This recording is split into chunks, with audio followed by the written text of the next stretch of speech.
Okay, I think we can start, right? Butian, Derek, are you guys here?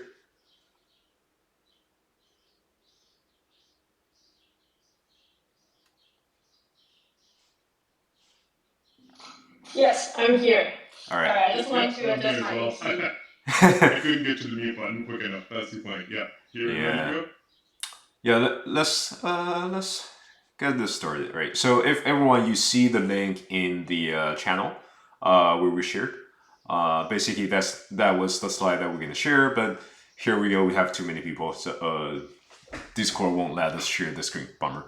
But as said, as I'm recording this whole thing, we'll be sharing a recorded version in a bit on YouTube. So basically, on that recorded version, you'll be able to see the slide, as we were talking about it. But for now, please just use the link I've shared, and okay, let's get this started. So this is our second official town hall, I would say, and this is for June 2023.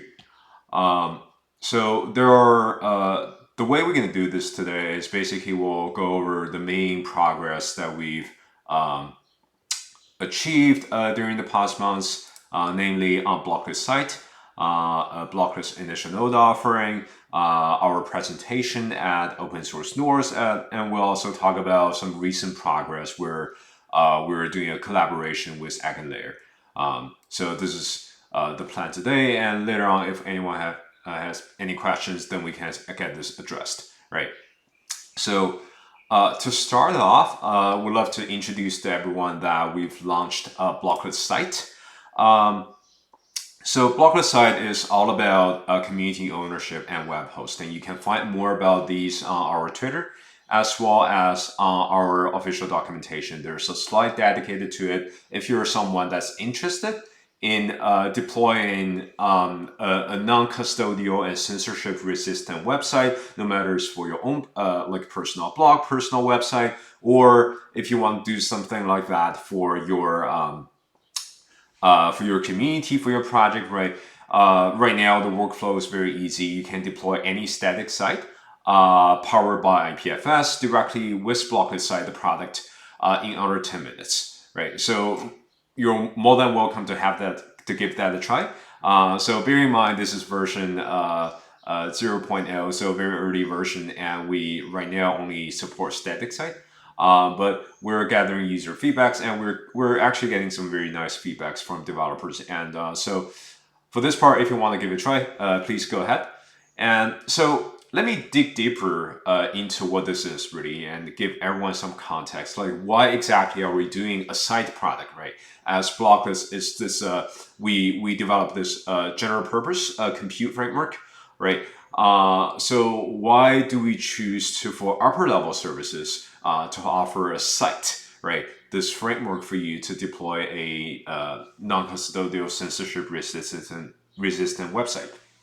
So I think so far in the crypto industry, right, there's one big issue that projects are involved with, that being centralized web hosting. So this issue has been around since, I would say, since the very beginning of when people are doing ICO projects, right? And when people would issue a token using blockchains as infrastructure, um, but everything else, right? The front end, the back end, everything else are off chain and controlled by the team.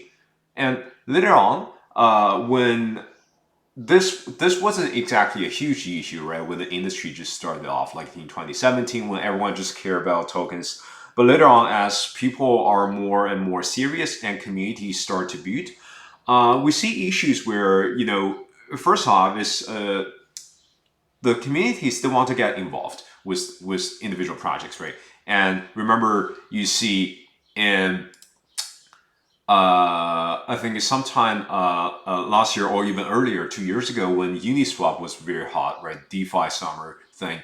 And due to regulatory pressure, the Uniswap team, they were basically required to remove all the synthetic assets from the website, right? But you see a lot of the community members are not happy about it.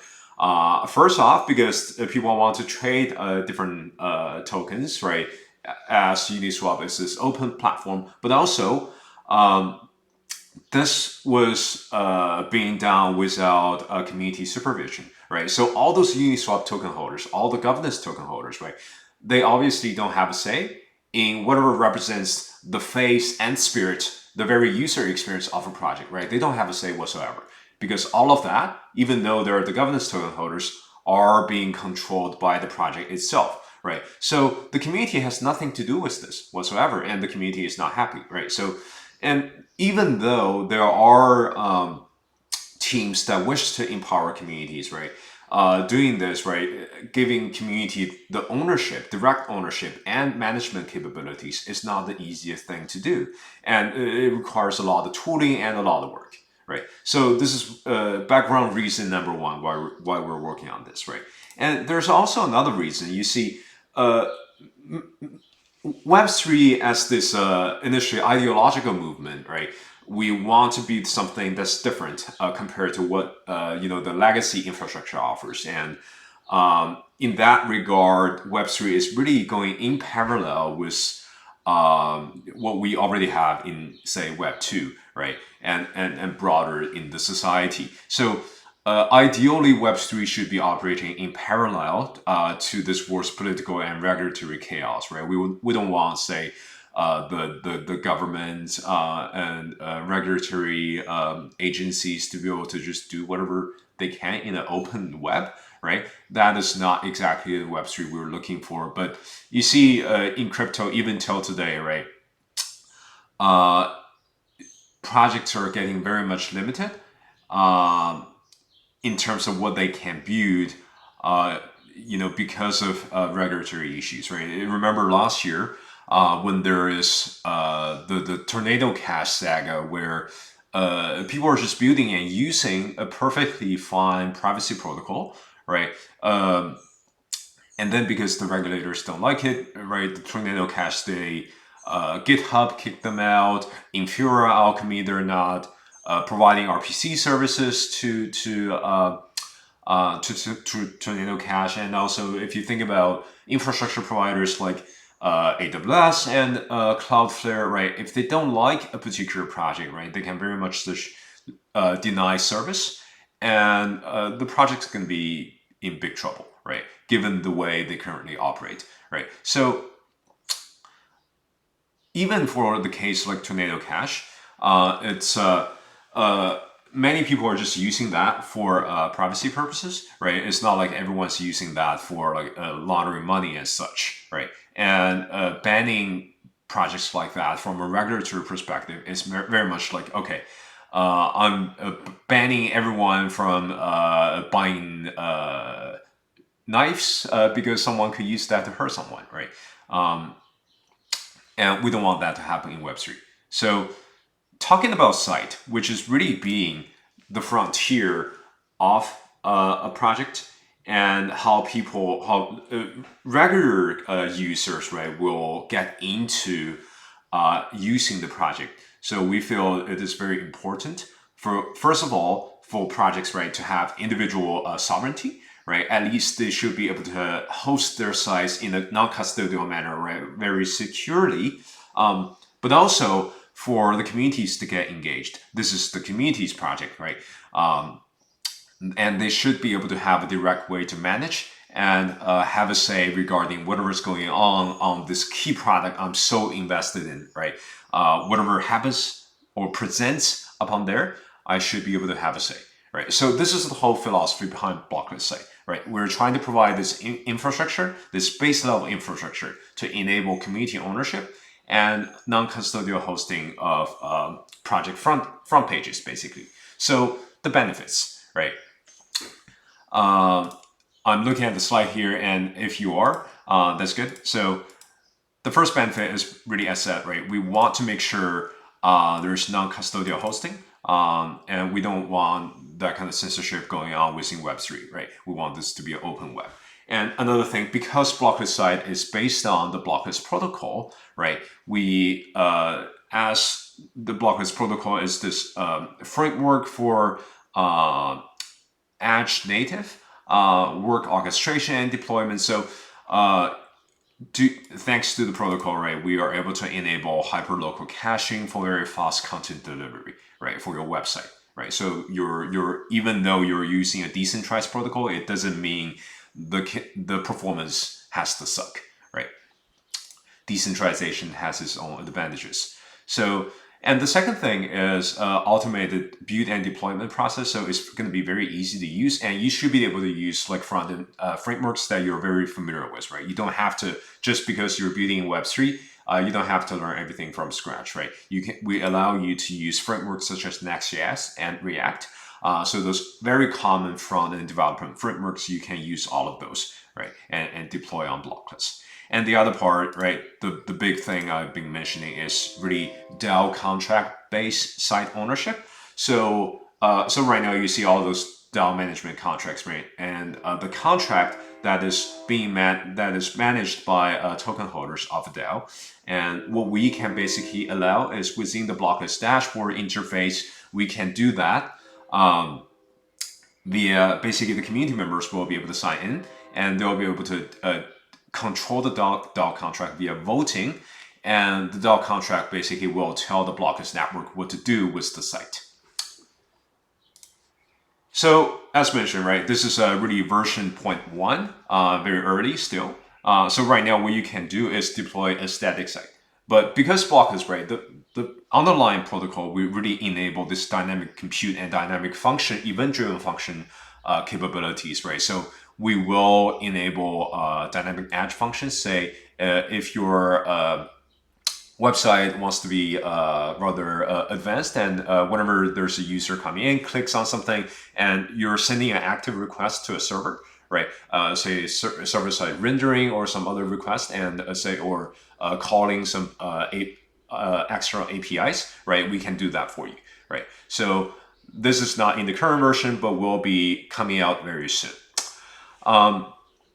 The other one is easy connection to blockchain APIs, because we're in Web3 and we want to make sure that whenever we serve the crypto engineers, right, we have all the tools they need by their side, right? So oftentimes when you build a dApp, you of course want blockchain APIs to work with and showcase on your front page. So this is what we got for you.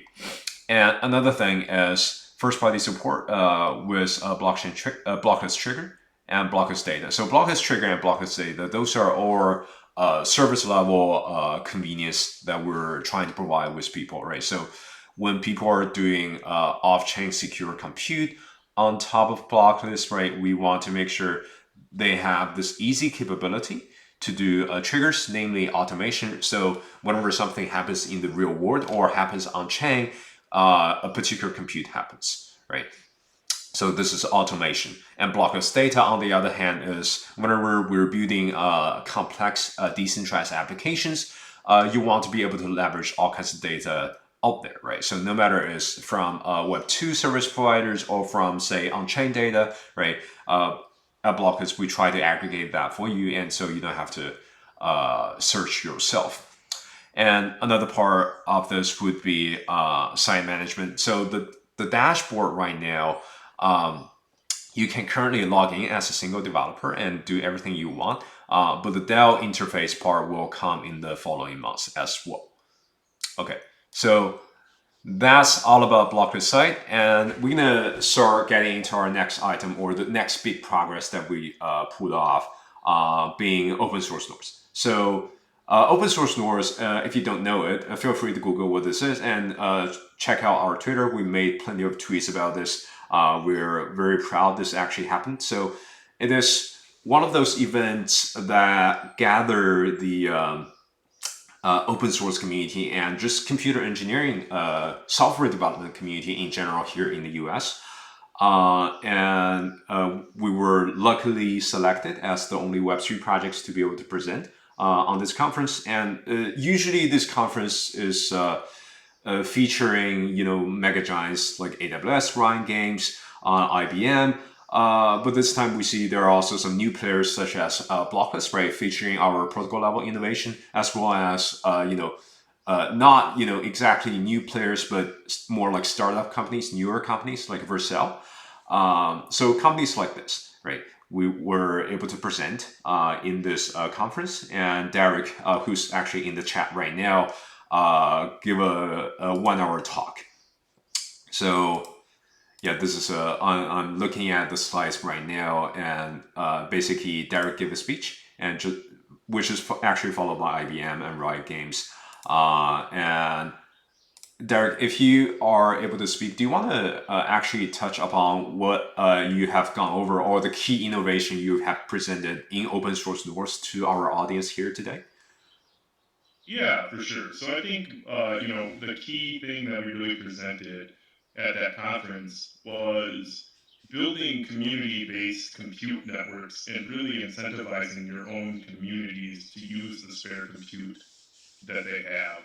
We really wanted to hammer home that what Blockless is really trying to do in the innovative work that we really are paving the way for is actually utilizing spare compute in a distributed, decentralized manner. So a lot of the other Web3 networks may be touting that they are decentralized or they are using distributed tech, but none of the protocols are really looking at filling the spare compute with jobs that need to be completed. And so that's what we're really focused on, and we really wanted to speak widely, to the audience about is that we are working on a peer-to-peer network that does intelligently fill spare compute so that the community members can be incentivized to run community-based infrastructure, not just because we want to find that empty compute and fill it. That's a great altruistic thing as well. But really, what's kind of falling down in all of these Web3 distributed, community driven, decentralized networks is that community members have a hard time earning. And you have to spend a lot of time finding trust mechanisms within these other networks so that somebody would trust you to host a payload on you that they may actually run in production, and that's why they won't leave GCP or AWS or another, end-tier cloud provider. So really trying to innovate and find a way to ensure that all operators on the network are getting jobs and filling those jobs, filling the orders so that users don't have to think about it in the future, making it seamlessly scale, much like you think about the back end of a blockchain with smart contract interfaces working. We want that same paradigm happening to the middle, where infrastructure to the front end user, all the same, distributed, decentralized, fault tolerant, and auto magic as well. Yeah, wonderful, wonderful. Yeah, if you guys haven't seen the recording, this is actually on YouTube, where Derek is giving a speech. So go to our YouTube channel and have a look. Yeah. And for the next part of the major progress, we're going to talk about initial node offering here. So as Derek is kind of talking about, how do we really want to achieve community empowerment with the Blockless protocol, and making sure all the community members, right, they don't just get ripped off by individual projects, and for projects that are having their community in mind, right, they are able to have a set of tools, right, to engage with their community, right. So this is where really Blockless initial node offering came from, right. And we did a quite lengthy Medium article on this particular matter. Go check our Medium channel. So I'm not going to dive too deep into that, but I'll give everyone a overview of why we're doing this, and what are the end product and results that you can be expecting, right?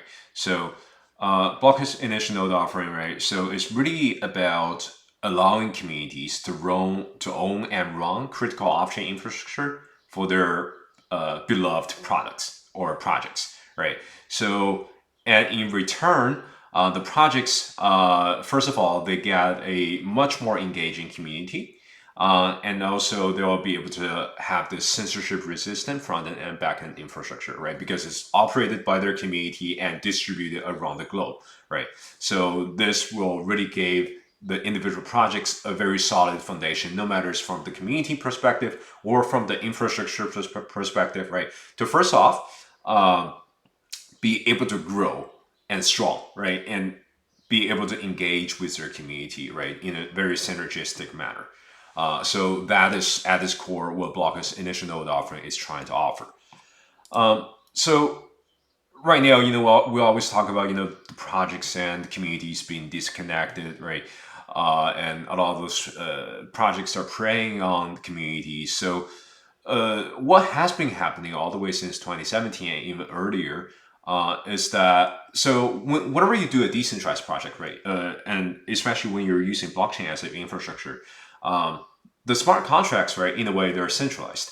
Is centralizedly, managed by the community by the team in a very centralized way, and there's no way for the community to really manage this, right? And in terms of everything else, right, the functional logic, whatever that cannot be happening on the blockchain, right, which could be, data storage and compute, so all those kind of stuff, right, they happen off chain, managed by the team still, and also the team will just host them on centralized service providers, right? So in this whole loop, there's not a single occasion that community members are able to do anything in this core operations, right? So the community members, right, there's really not much they can contribute to the projects, right, in all of these. And even though there are teams that want to incorporate community contribution and ownership, it's generally very hard to do, right? So, say 2 years ago, how can you imagine the community empowering a project for like its servers, right? And its front end. So without all these infrastructure, it's getting very, very difficult, right? When it comes to community ownership and empowerment. So at Blockless here, as we offer this framework, the Blockless protocol for work orchestration and secure execution, meaning the projects, right, or anyone that deploys something, right, when the thing is getting deployed to the particular nodes that are eligible of running this particular work, right, we first off make sure your performance is okay, right? So the nodes that are selected and eligible for executing are the most suitable already, right? So we have developed a very advanced node selection, node ranking, and also work distribution algorithm. If you're interested about that, go to our documentation. There's a whole section on this particular thing. And for the communities, right? So whenever a work is being deployed, the communities can basically just execute it on their a spare compute, right? So whenever you have a home PC, and basically what you can do is you can just open up the Blockless node software, and you don't have to worry about too much. There's no command line, no complicated interface. You just keep that open, right? And one of the key innovation that Blockless offers is really in the secure execution, right? For me, for you, to be able to have this node software running and accepting untrusted third-party code, right? So by untrusted third-party, I really mean arbitrary, right? It can be from your beloved project or a product that you are very much attached with, but what I mean is code that you don't really know, what is happening in there, right? You're not like actively checking, okay, what am I running on my computer, right? So in this setting, what we have done at Blockless is this secure runtime environment. Imagine that as a sandbox, right? So that are able to execute programs at very high efficiency. So basically, you can have all those programs, random programs deployed onto your machine, and you'll be able to execute them in near native efficiency, right? So 95% of the efficiency you'll be able to get out of this sandbox. The reason why we need a sandbox for everyone, instead of just having those developers and projects deploying things onto your computer, is really programs, they can have bugs. Things can go wrong, even if we don't talk about those malicious actors that wants to steal your private information from your computer, right? So what we want to do is really making sure whatever that's deployed onto your computer, say from the projects you love or you the developers that are deploying onto your computer, right? We want to make sure whatever resource they consume, it has your consent, and also whatever happens on your computer stays within the sandbox. They won't be able to see beyond the sandbox and access the wider system.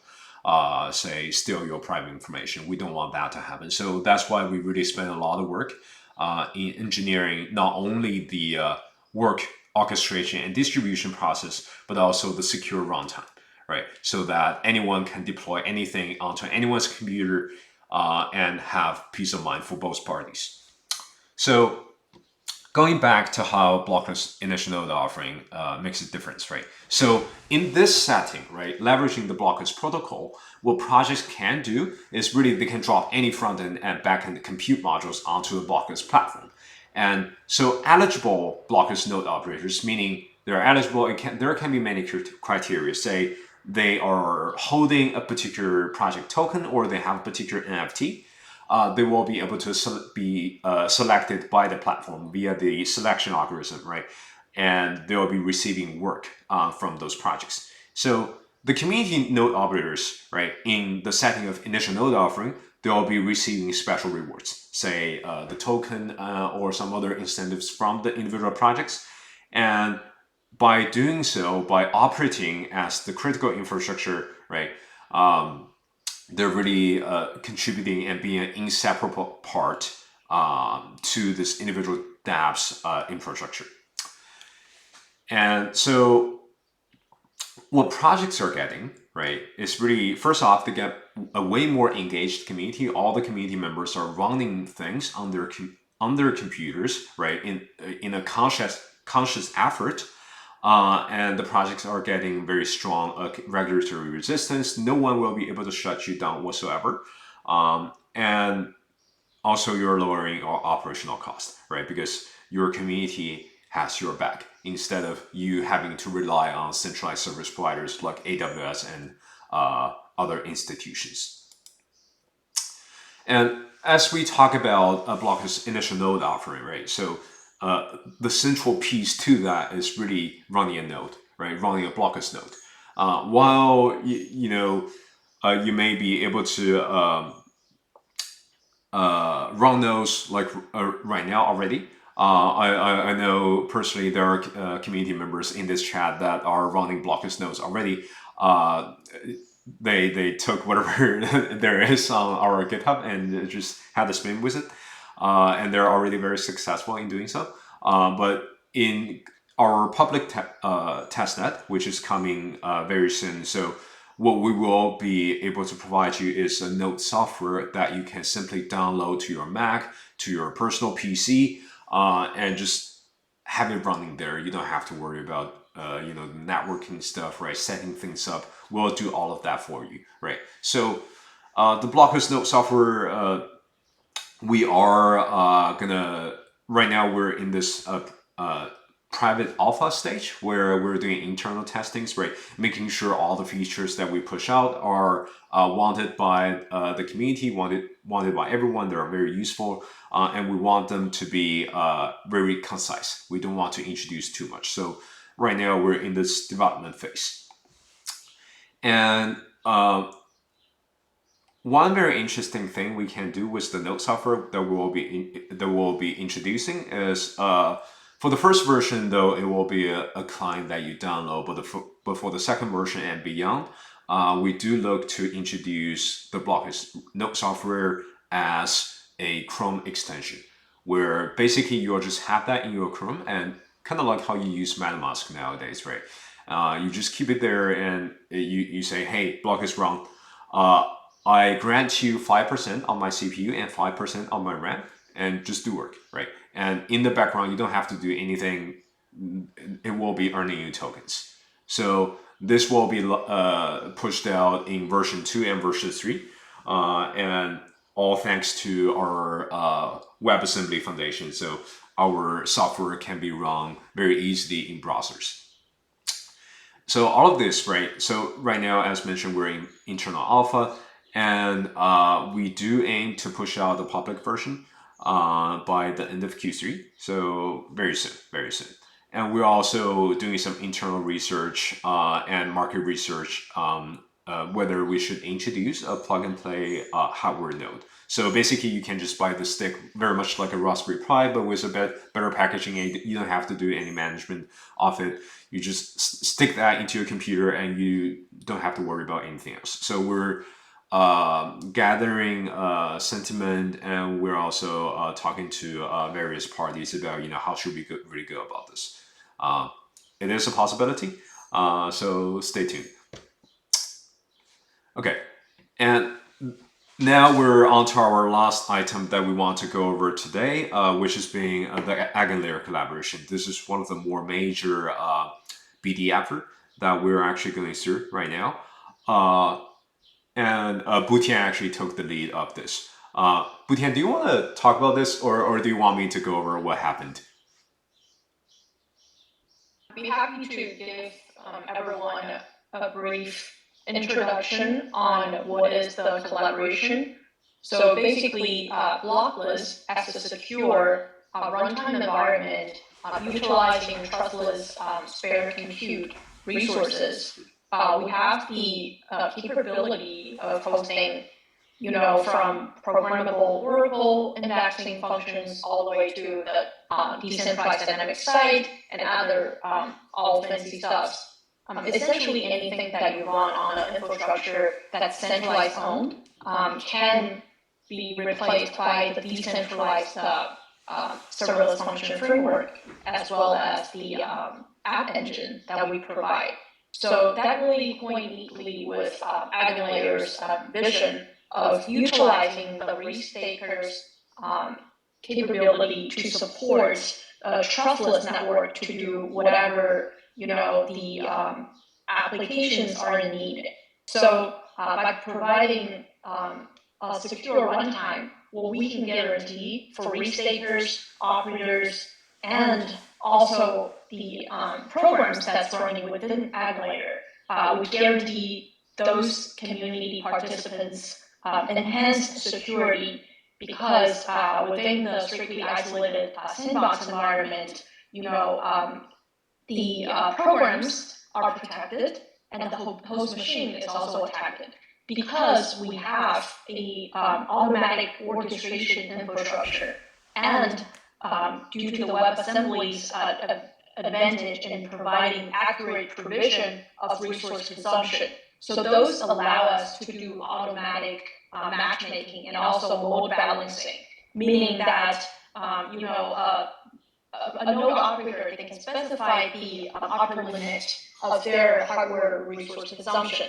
Let's say in the hypothetical case where a program running within the EigenLayer network, they fall into some loophole or code bugs that result in actual consumptions of the host machine that causes it to freeze. This kind of scenario won't happen within the blocklist because we have the timeout and also we have fault tolerance. So even if the first operator node they fail, the second one immediately comes back online. So it would avoid any unintended slashing that guarantee the security of the restaker's assets. So with all those, this is like what we are currently working together to establish this a more sustainable and more secure platform for the parties involved. And it is not only for Blockless to provide the advantage for our own network, the vision for us is also to generalize that, to also help other programs that's running within the EigenLayer to have this actual benefit and a security guarantee. Yeah, I would just like to add a small point to what Butian just mentioned. So, one of the cases where, say, if I'm an operator, right, say in the EigenLayer ecosystem, one potential issue I might or unclarity I might be running into is, okay, how many AVSs can I support? How many services can I really download and support with my machine, right? So in a conventional setting, the projects may say, "Oh, this is my hardware requirement," and basically you add all those up, all the services you want to run, and you kind of figure out, right? Okay, I probably will be able to run, four of these. But then you don't have absolute clarity because oftentimes it's not uncommon for a program to overload, right? To consume more resource than it should, right? We've all been there when we were using Chrome, right? Our computers. So I mean, it happens. But when you're running all those programs at once, when something like that happens, it can very easily attack your machine.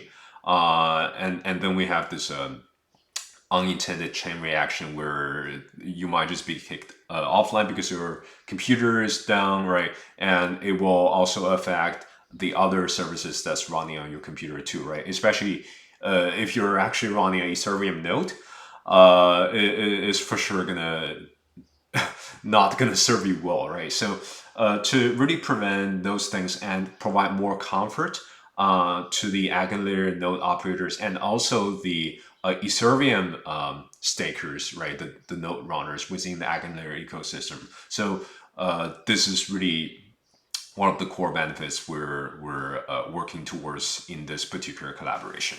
Yeah. So having talked about what we achieved this month, right? So let's briefly touch upon what we will do in the following months. So as we are pushing out Blockless sites, and Blockless functions has been ready for a while, so we're doing testings with our customers, right, to see what they like, what they don't like, how do we improve this product.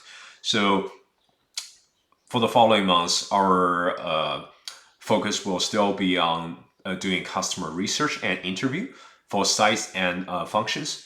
If you guys know any projects you would love us to collaborate on, launching a decentralized site or having their backend fully decentralized and controlled by the community, feel free to DM us or just share in the general channel.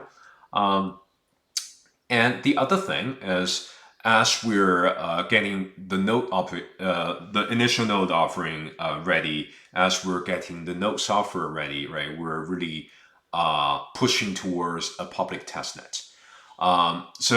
So far, what we have done is we are on the community front, right? We're designing a sign-up campaign, right, for anyone interested to run a Blockless node for this early testnet, right? So we are designing this sign-up process, so which will likely involve some kind of quizzes, right? And the other part we're doing is for Blockless. Previously, we've pretty much been working in stealth, and not much marketing work and engagement work has been done. So we've mostly been focused on building the protocol and the core infrastructure, right? So since we're gonna push out our public testnet very soon, we will start some formal effort on marketing and engagement as well. So we might actually be adding some team members for this branch of work. And another item that we're working on is, so right now you see, thanks to ChatGPT and everything, AI is getting very hot, and we're getting, again, this GPU shortage from these machine learning and AI companies, right? And even ChatGPT, they're experiencing this issue where all the GPUs, right, are used up by cloud providers themselves, and they are not able to tap into all those resources. And this is even more so of a challenge for smaller companies working on smaller models. So right now, very recently, we have companies reaching out to us saying, "Oh, can we use Blockless, right? This community-driven compute using everyone's home computer's GPUs to do some, not large model trainings, but mid-size and smaller size models. Can we do that? So we have been engaged in quite a few conversations like this. So internally, we're discussing, okay, what can we do and what priority should be assigned for things like, okay, enabling machine learning capabilities within Blockless, right? So on an infrastructure level, this is not exactly a problem per se, because we can tap into people's GPU, we can allow people to access whatever that's on the host machine directly via Blockless extensions, right? So that's kind of a permission management system. This can already be done, but rather, how do we make this process easier, right? So there has been internal discussion and user discovery on this front. Last but not least, anyone in Paris here? I don't know, but we're gonna head to Paris for ECC. We're gonna connect with various teams there, explore our products, and there are also a few other speaking opportunities that we're gonna explore over there. So for the mid part of July, you can expect to see some Blockless people over in Paris. And okay, this is pretty much it. This is the end of this update session. And anyone, if you have any questions or anything you want us to clarify, please raise your hand, let us know. Or you can feel free to comment in the general channel or the technical discussion channel as well. And we'd just love to say thank you everyone for coming here. You guys are absolutely awesome. Thank you very much. Yeah, thank you everyone. It was Please great. stay tuned for more updates. We'll see you at the next one.